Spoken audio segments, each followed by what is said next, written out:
Internet, mobile, social media اور اس طرح کی بے حیائی اور بے پردگی والی باتوں نے، ماحول نے نوجوان کے لیے زندگی پاک دامنی کے ساتھ گزارنا مشکل کر دیا۔ شریعت کے اندر پابندیاں جو ہیں وہ تکلیف دیتی ہیں، بوجھ محسوس ہوتا ہے کہ آخر آج کے زمانے میں، جدید دور میں ہم کیسے پاک دامنی کی زندگی گزاریں، نظروں کی حفاظت کیسے کریں، وہ لباس حیا والا کیسے پہنیں، یہ بہت مشکل نظر آتا ہے۔ پھر باطل کا پورا پروپیگنڈا اس بات کے اوپر ہے کہ بے حیائی کو مسلمانوں کے اندر، نوجوان بچوں اور بچیوں کے اندر زیادہ سے زیادہ بڑھایا جائے۔ ہمارا الحمدللہ الیکٹرانکس کا بزنس ہے۔ 1995 میں شالمی میں گیا تو اس وقت جو پیناسونک کی آئرن تھی اس زمانے میں نیشنل نام تھا، تو جو ملیشیا کی تھی وہ تھی 670 یا 65 روپے کی، باڑے سے مال آتا تھا، ہم بیچتے تھے۔ جو جاپانی استری تھی وہ 980 روپے، 960 روپے، 970 روپے، 1000 سے نیچے تھی، وہ 700 سے نیچے تھی۔ اور آج اس وقت جو ملیشیا کی استری ہے وہ ہو چکی ہے 3500 سے اوپر، اور جو جیپنیز ہے وہ 7000 کے بھی کراس کر رہی ہے یا کر چکی ہے۔ تو میں نے اپنی زندگی میں محسوس کیا کہ زندگی گزارنے کی، ضروریات زندگی کی ہر چیز وقت کے ساتھ ساتھ مہنگی ہوئی ہے، سستا کچھ نہیں ہوا۔ اگر کوئی چیز سستی ہوئی ہے تو اگر آپ غور کریں تو اس کا تعلق حیا سے ہے۔ بے حیائی کو پھیلانے والی ہر چیز سستی ہوئی ہے۔ موبائل فون کو دیکھ لیں، اس کے پیکیجز کو دیکھ لیں، اور لیپ ٹاپس کو دیکھ لیں، ہر وہ چیز جو بے حیائی پھیلانے میں مددگار ہے، اس مسلمان کا ایمان اور حیا ختم کرنے میں مددگار ہے، آپ غور کریں تو وہاں آپ کو چیزیں لگے گا کہ نیچے سے نیچے آ رہی ہیں۔ الیکٹرانکس میں صرف موبائل ہی تو نہیں، اور بہت ساری چیزیں، باقی چیزیں مہنگی ہو رہی ہیں، یہ سستا ہوگا۔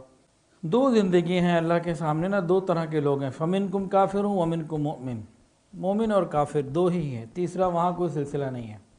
مومن اور کافر کی زندگی میں بنیادی فرق کیا ہے، یہ آج کے نوجوان کو سمجھانے کی ضرورت ہے، ہم سب کو بھی سمجھنے کی ضرورت ہے۔ مومن کا مقصد زندگی آخرت کی تیاری ہے، مومن کا مقصد زندگی آخرت کی تیاری ہے، اور کافر کا مقصد زندگی کے اندر مزے کرنا ہے، عیش اڑانا ہے۔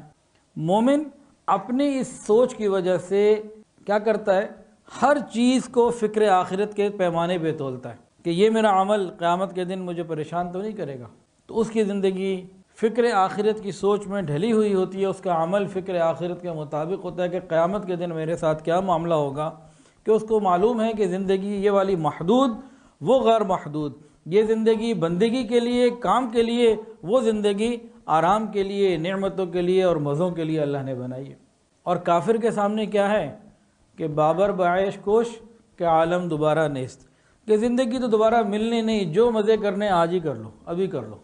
اس کے سامنے آخرت کی فکر کوئی نہیں، سوچ کوئی نہیں، قیامت کے دن اللہ کے سامنے حاضری کا نہ کوئی خوف ہے، نہ اس کا کوئی استحضار ہے، جس کی وجہ سے اس کی زندگی میں اور ہماری زندگی میں بڑا فرق ہے۔